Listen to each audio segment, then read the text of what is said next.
Salut à tous, on se retrouve pour un nouveau test et un low cost comme on en a beaucoup fait. Donc c'est le Doogee X20, Doogee qui est une petite marque assez sympathique et donc le Doogee X20 c'est leur dernier low cost en date. Ils ont fait le Doogee X30, c'est le même en 5.5 qui n'est pas encore en prévu. Il sera peut-être prévu si Gearbest le remet en stock. Donc voilà, le Doogee X20, on passe directement au test. Si vous voulez, j'ai mis un lien d'achat en dessous de la vidéo, donc si vous voulez vous procurer, vous intéresse, vous passez par ce lien, vous tombez directement sur la fiche article de ce téléphone. Donc c'est un smartphone qui vient de la boutique Gearbest, qui coûte 50,26 €. Vous allez voir que pour ce prix, on a des caractéristiques plutôt sympas. Au niveau des caractéristiques, du coup, on a un écran 5 pouces en 720p, un processeur 6580 quad-core dans un cadence 5 Go 3, Android 7.0, appareil photo arrière, un double appareil photo arrière, 5 plus 2 à l'arrière, ou j'ai dit n'importe quoi, 5 plus 5 à l'arrière, excusez-moi, et 2 à l'avant. 2G, 3G, pas de 4G, 3G, pas de 900 non plus. Hop, on va essayer de ne pas le tomber. On a une carte SD qui est jusqu'à 64 Go, extensible, et une batterie qui est donnée pour 2580 mAh, et des dimensions de 14,5 sur 7,19 sur 8,8 mm d'épaisseur. Donc pour 50 €, c'est plutôt correct, ça fait le travail, on va voir ça de suite dans le test. Au niveau du design, donc à l'avant on a l'écran 5 pouces en 720p, on a l'appareil photo frontal, le capteur de proximité, l'opérateur de tête, on a des boutons qui sont tactile en dessous de l'écran, donc il y a là deux petits points, on a un bouton là qui est physique, mais vous allez voir tout à l'heure, il est seulement physique, mais il ne permet pas d'allumer le téléphone, c'est juste pour faire un retour sur le, c'est un bouton home en fait, bouton retour. Donc en bas le port de rechargement, le micro, sur le côté on n'a rien, là on a le port jack, ici on a les boutons volume power, volume plus, moins et power, excusez-moi, et qui sont plutôt normales, il n'y a pas de problème là-dessus. Et à l'arrière, on a plusieurs coloris pour ce téléphone, on a noir, on a gris, on a d'autres, il suffit d'aller voir, si vous changez de couleur un peu, je crois qu'il y a des couleurs un peu plus sympas. Bon, même si le gris est plutôt joli, donc on a le double appareil photo, le flash, ici, le simple flash, on a ces bandes blanches, ça fait beaucoup penser du coup au iPhone futur, ou au Vernet Mars Pro. C'est une batterie qui est amovible, donc une coque qui s'enlève, la batterie s'enlève aussi, on voit qu'elle fait 2580 mAh. On a une nano SIM, une micro SIM et une carte SD. Voilà pour les connectivités. On n'a pas de LED de notification, donc ça c'est bien dommage. Ils y sont, et il n'y a pas de LED, et non. Et non, il n'y a pas de LED. Bon, c'est pas grave, hein. Écoutez, on fera 100. Au niveau de l'écran, donc je vous l'ai dit, un écran 5 pouces, il est livré avec un film qui est déjà déposé dessus le téléphone, il n'y a pas de traitement Gorilla Glass, il ne faudra pas s'attendre à des miracles. Peut-être que je mette en silencieux, ce serait plus sympa. Au niveau de l'écran, il n'y a pas de problème, niveau activité de la dalle, ça réagit plutôt bien, vous n'aurez pas de problème pour écrire vos messages, et je pense que les 2 Go de RAM, ils sont aussi pour quelque chose. Donc niveau écran, c'est fluide, c'est réactif, c'est plutôt joli.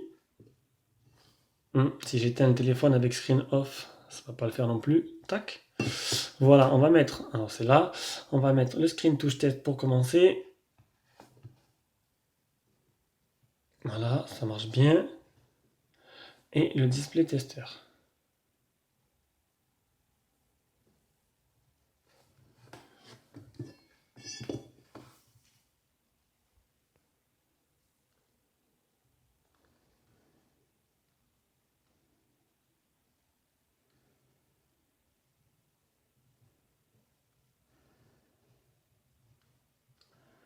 Les photos réelles.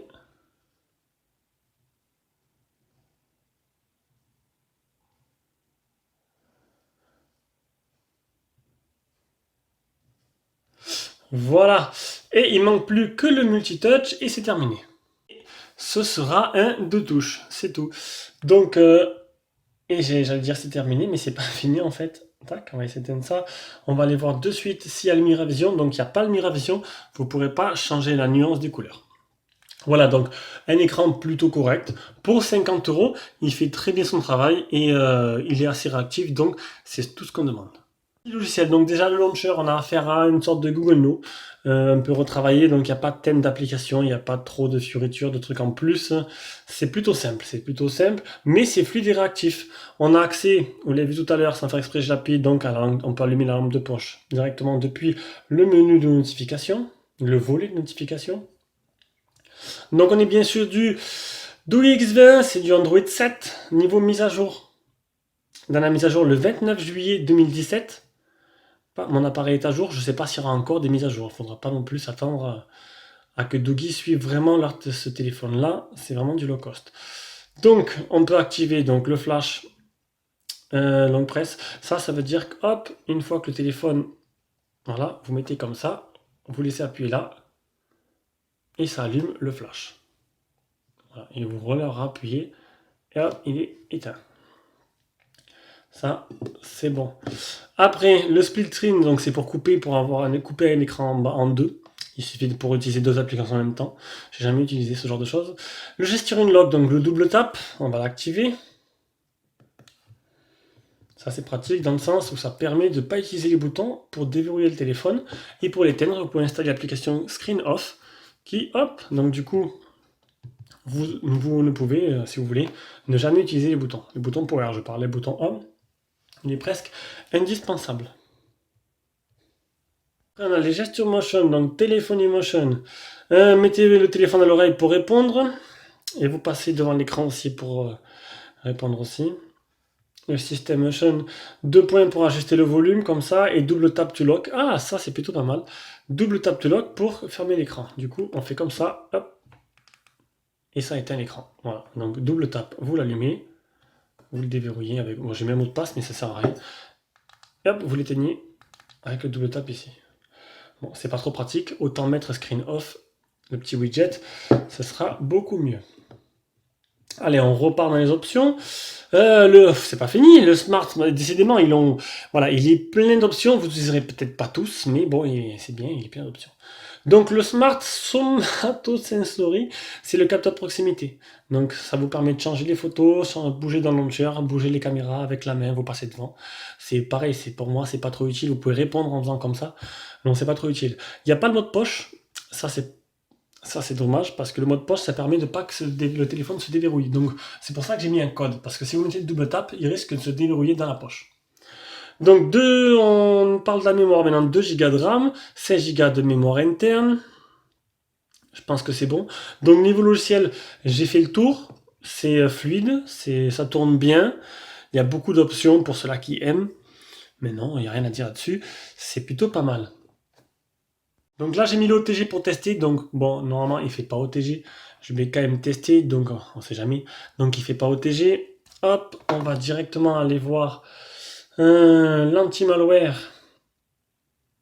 Tac, donc la ROM, elle est propre. Voilà, vous pouvez voir, elle est propre, il n'y a pas eu de malware infecté dans le téléphone. On va directement faire l'appli Phone Tester pour regarder un peu les capteurs du téléphone. L'accéléromètre, le capteur de lumière qui doit être par là, voilà, qui marche très bien, capteur de proximité et c'est tout. Donc ils ont mis vraiment le strict minimum. Mais encore une fois, pour 50 €, on n'a vraiment pas à se plaindre. On va passer directement à la partie logicielle. Logiciel avec les benchmarks 22 794 pour le Antutu. Non, ça c'est pour après. 782, 403 et 1164 pour le Geekbench. 38,8 pour le Epic Citadel. J'ai, si ça vous intéresse, hop, je rapproche un peu la vitesse d'écriture et de lecture de la RAM et de la mémoire interne. Et j'ai pas pu faire le PC Mark. Le PC Mark en ce moment marche pas sur le low cost, il me torse toujours un score de 0. On passe directement à Rayman. Finalement, ce sera plutôt du Real Racing pour commencer. J'ai cliqué sur mauvaise icône.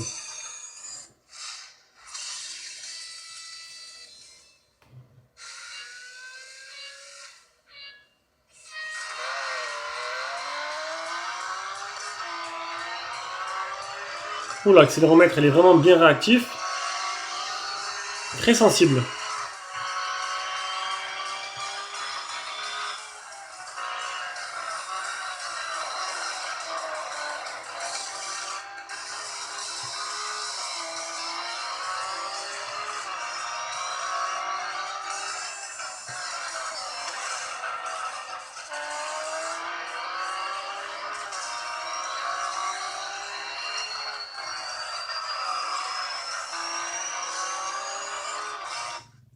Donc, comme vous avez pu le voir, il n'y a pas trop de soucis pour Real Racing. L'accéléromètre est vraiment super sensible.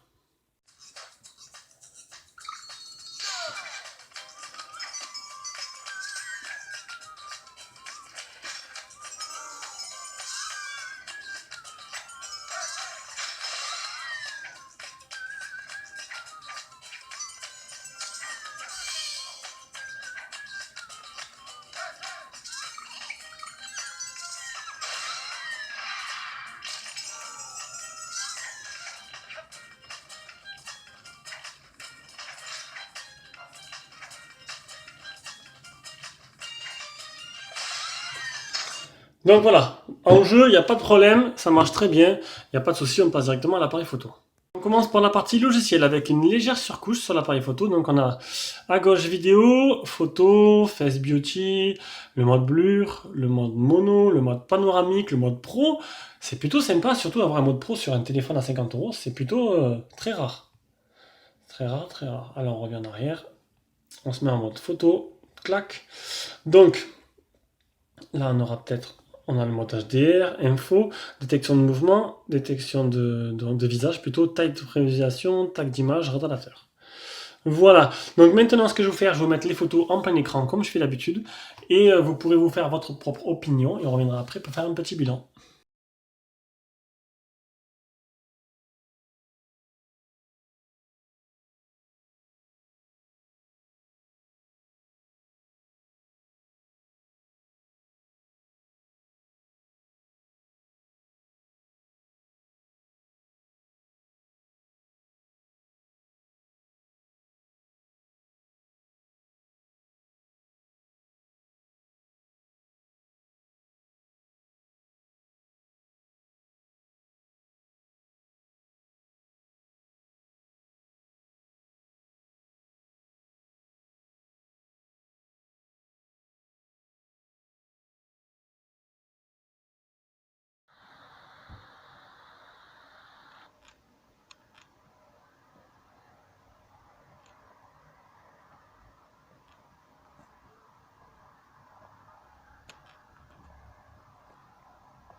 Alors, conclusion de l'appareil photo, bon, je trouve ça, faut comparer par rapport au prix, hein.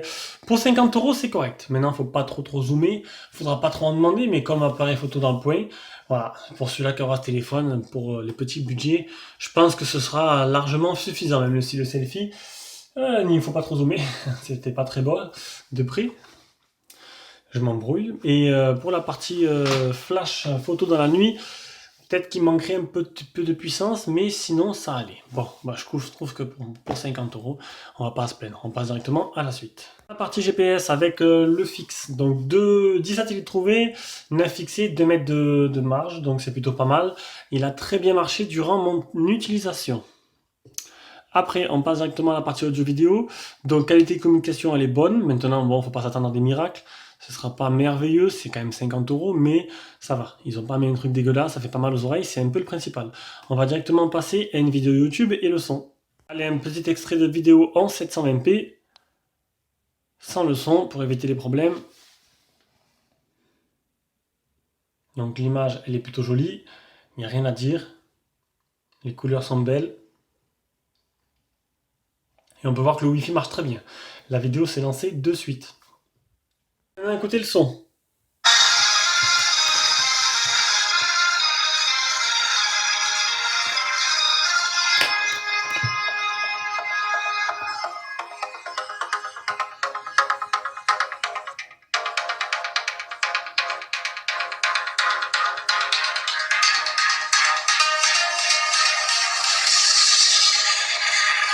Ouais, c'est pas trop dégueulasse. C'est pas trop dégueulasse. Tant que ça grésille pas à pleine puissance, c'est le principal.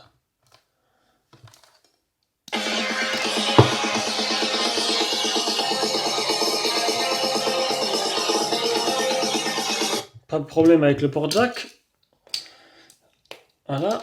Donc, on passe à la suite. Donc, le réseau, donc 2G, 3G, 3G tronqué. Donc 3G qui n'a pas la 900, donc juste à 2100.